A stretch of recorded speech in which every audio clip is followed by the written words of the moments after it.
De toutes les tartes aux pommes, c'est elle la plus british.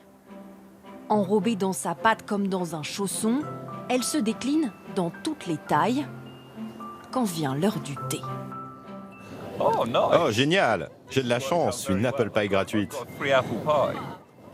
L'apple pie, un dessert du dimanche, au souvenir réconfortant pour les Anglais. Quand ça sent comme dans la cuisine de ta grand-mère, c'est que t'as vraiment réussi ton apple pie. La pâte, c'est le plus important. Il faut qu'elle soit sablée, mais pas trop friable. Impossible de passer à côté de ce gâteau populaire qui concurrence notre tatin national. C'est un peu plus rustique comme recette, un peu plus sucré, un peu plus lourd. Peut-être que c'est dans leur tradition, mais c'est très bon aussi. C'est pourtant bien à l'Angleterre que l'on doit l'invention de la tarte aux pommes. La toute première recette a été écrite sur ces terres à la fin du XIVe siècle. Et comment pourrait-il en être autrement dans ce terroir où les pommiers poussent comme des champignons?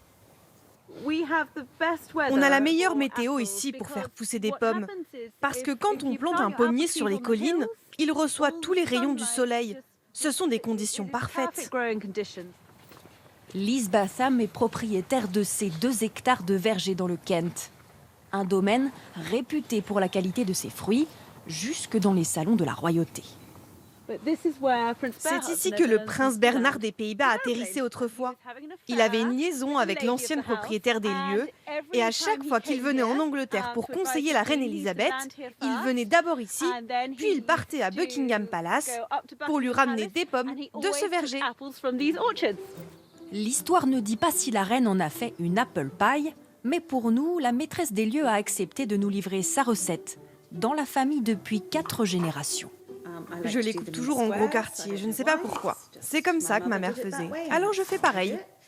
Des pommes compotées dans la poudre d'amande, sans oublier la cannelle. Ça va faire chanter les pommes.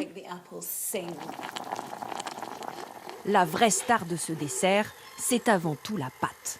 Sablée, pas trop sucrée, ni trop épaisse.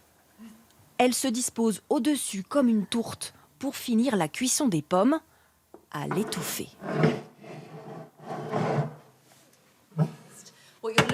Ce qu'on recherche, c'est la croûte parfaite. Pour avoir un croustillant équilibré avec le moelleux et le sucre des pommes, 30 minutes de cuisson, ça suffira. Dans toutes les familles, l'apple pie se déguste dès la sortie du four. Quand il s'agit de l'accompagner, il y a 2 écoles.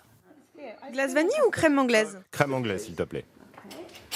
Loin de cette version traditionnelle, certains cherchent à donner à l'apple pie ses lettres de noblesse.